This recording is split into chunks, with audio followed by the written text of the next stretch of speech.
Students, welcome back to Gurudeva E-Classes. I am your Gururaj with the 6th standard social science subject. Today we have to discuss about the new chapter that is called as prehistoric society. So what is the meaning of prehistoric society? We know the history. What is the meaning of history? Yes, the systematic presentation of the past event we call as history.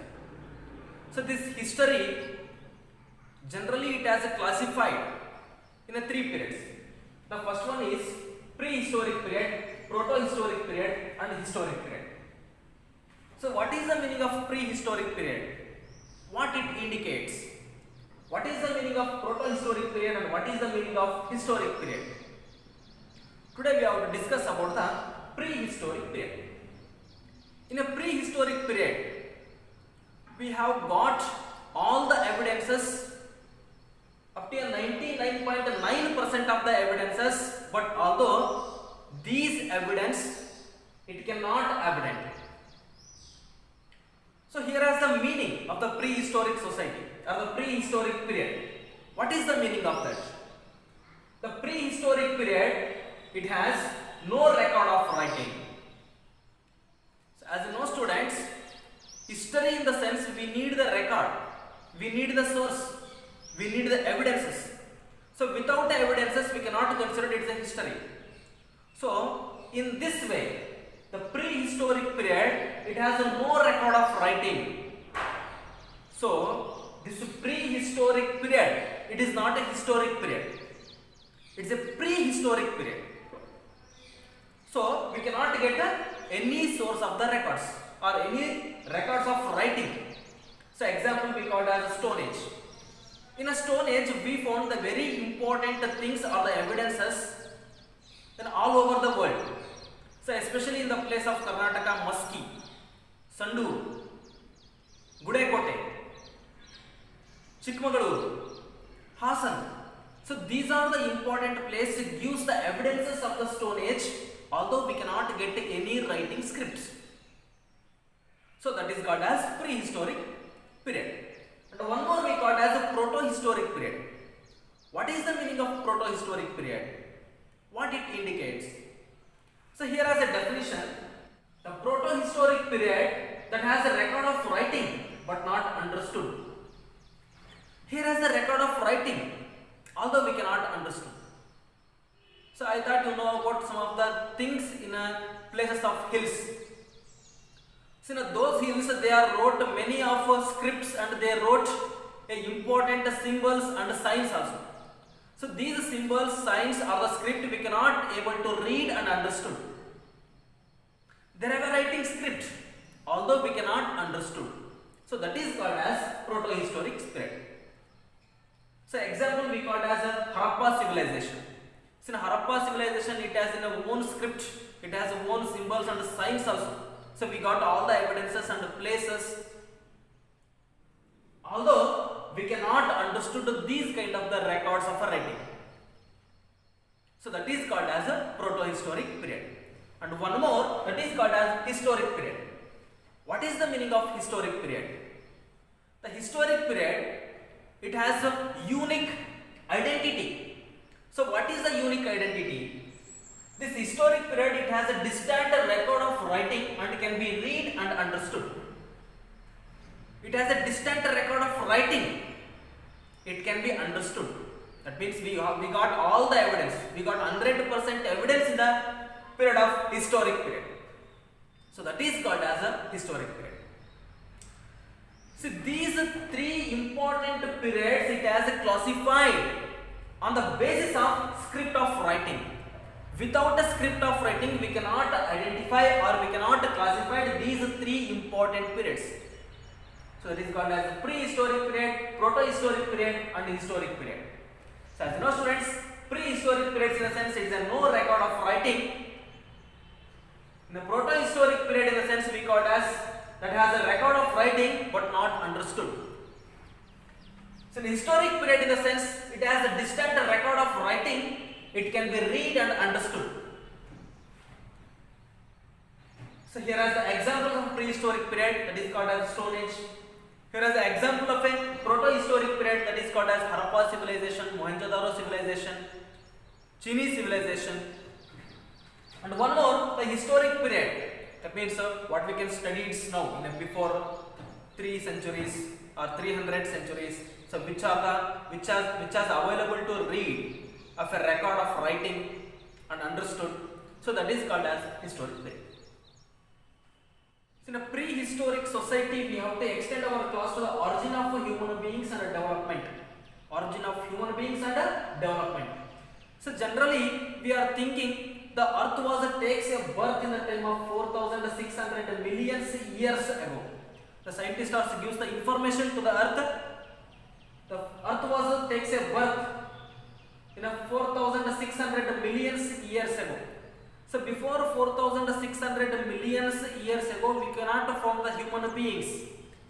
So apart from the human beings, so what are the living things we can found in the earth? So here are the living things we call as a bacteria, we call as prokaryotes. So these bacteria we call as single-celled bacteria. So these single cells bacteria, although it is called as prokaryotes, so these bacteria can able to live the absence of the oxygen or without a oxygen. So these bacteria or the prokaryotes takes the energy from the environment. They can able to live without the oxygen. So after the 4,000 to 2,500 million years ago, we found the lichen and algae. So these lichen and algae also we can found in a earth. So these lichen and algae later it has takes a evolution of the plants and animals. Then the fossil evidences. So what are the fossil evidences here? So these fossil evidences and the microorganisms as old as 2,000 million years ago. So these fossil evidences also we got from the place of Karnataka, the place we called as Sandur Taluk. So this Sandur Taluk we got the many evidences of the fossil and microorganisms. So these microorganisms and fossil evidences takes a birth in the time of 2,000 million years ago. So one of the important place in Karnataka we called as Sandur. So these fossil evidences and microorganisms we got in the time of road evolution of the Sandur place. In the 570 million years ago we found the fishes and aquatic animals. So these fishes and aquatic animals it has can able to live in the water itself. Then 438 to 408 million years ago we found the insects. So what are the things we found here? Insects and flying insects. So these are the things we got in the time of 438 to 408 billion years ago. Then 408 to 360 million years ago we found the amphibians. So these amphibians can able to live in the earth and also in water. So these amphibians also we got in the earth. Then 320 million years ago we found the reptiles. So reptiles in the sense, so reptiles we caught as snakes, lizard and turtle. It's a cold-blooded animals. So these reptiles also we got here. So these reptiles scientific name we called as reptilia. And one more, the 248 million years ago we found the dinosaurs. So I thought you saw many of the dinosaurs movies. So dinosaurs it has takes a birth in the time of 248 million years ago. So like that way, so 213 million years ago we found the birds and the mammals. So I thought you know about the birds and the mammals. Mammals in the sense, so mammals scientific name we called as a mammalia. So these mammals are feed the milk to their babies. So these mammals also available in 213 million years ago, and 65 million years ago we found the huge mammals. The huge mammals in the sense of gorillas, and what we can found some apes. So these are the mammals, huge mammals we got in the time of 65 million years ago. And next 25 million years ago we found the apes. So apes in the sense we called as monkeys. So these monkeys also available at 25 million years ago. Then 5 million years ago we found the bipeds. Bipeds in the sense the animal which has a walking by using the two legs. So that is called as bipeds. And 1.8 million years ago we found the human beings. The first generation of the human beings we called as apes, or else we called as monkeys. So later, that means 1.8 million years ago we found the human beings. See, these human beings also available in the time of 1.8 million years ago. So later, after the human beings, we found the flowers or the flower bearing plants and grasses. So these kind of the living beings we got in the earth. So especially the human beings. So 1.8 million years ago we found the human beings. So these human beings are physically similar to the modern man. So these human beings as first appeared in the place of Africa. So later they are migrated to all over the world. So today we learned the many things in a prehistoric society. The three periods of the prehistoric society, that is called as a prehistoric period, proto-historic period and historic period. So like that way, the origin of the human beings and development in this way, the 4,600 million years ago, the earth was takes a born. At the time, what are the living beings it has available? That means bacteria, single-celled bacteria, prokaryotes, lichen, algae, and fossil evidences and microorganisms with that fishes, aquatic animals, insects, flying insects and amphibians, reptiles, dinosaurs and mammals, huge mammals, apes, bipeds, human beings. So these are all we learned in the time of origin of human beings and development.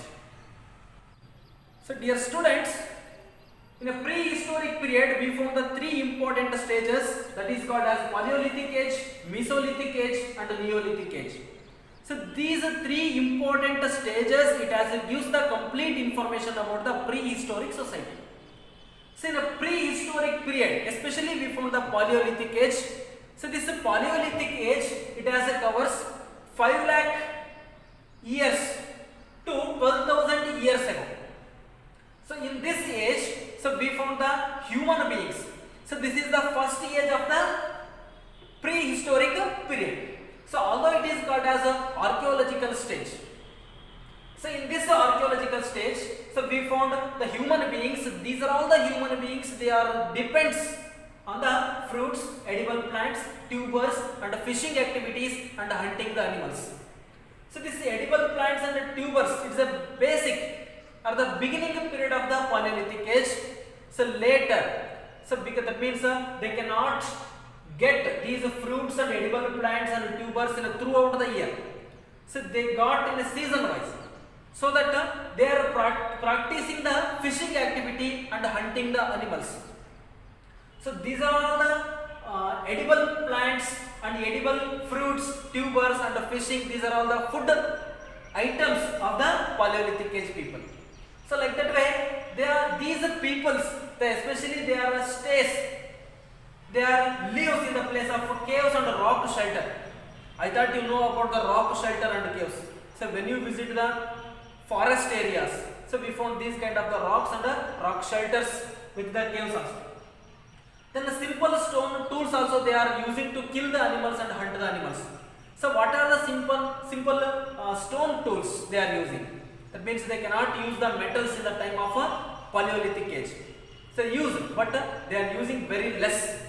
So in a stone tools in the sense we call as scrapers, knives, cleavers and burins. So these are the important stone tools they are used to kill the animals and hunt the animals. And we found some of the things that is called as water and flint. So they use these things to kill the animals and hunt the animals. And they using the cloths. As you know students, the early men they cannot use the cloths. So what they are using? That means in a Paleolithic age also they are used a large leaves and the bark of the trees. Large leaves and the bark of the trees they are using like a cloths. And fire. They are controlling the fire. They are using the fire. That means their concept of the fire we found in the time of a Paleolithic age. So these type of the Paleolithic people or Paleolithic age people we can found in Karnataka also and also all over the India. So which are the places? So here is a Balan Valley. So Balan Valley, it is the place we found in Uttar Pradesh. In that we found the evidences of the Paleolithic age people. So like that way in Karnataka we found the Hunasagi and Baichubal. So this Hunasagi and Baichubal we found the Karnatakan Paleolithic age people, and Amaravati, it is one of the place we found in Andhra Pradesh. This Amaravati also one of the place we found the Paleolithic age people. And Attirampakkam. So this Attirampakkam people also we can found, or this Attirampakkam places we found the Paleolithic age people. It is the place we found in Tamil Nadu. So these are the important things we got in a Paleolithic age. So like that way we found the Mesolithic age and Neolithic age also. So dear students, today we learned about the prehistoric society. So in this lesson, so we found the many important things. So these are all the things as helpful to learn.